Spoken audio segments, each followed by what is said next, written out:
Hello fellow business owners, it's Ginger Allen with your Marketing Liaison. When it comes to marketing, we've got you covered. From TV to branding and everything in between. Hit the subscribe button below, enjoy the ride. There's an old cliche that says, if you want to get good engagement, use pets or kids. And I find, and I think statistically they say, that pets perform better than kids. So I use Tessie all the time.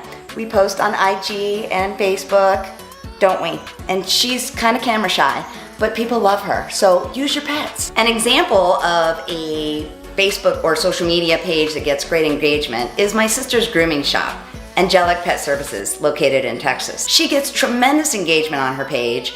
In a year in business, she has over 50 reviews, pays very little for boosting an engagement because every day she's posting pictures of people's puppies before and after, getting groomed, and she has more engagement on her page than most of my paid customers. So use your pets. If you have any questions about how to use your pets when it comes to engaging in social media, comment below, and until next time, we've got you covered.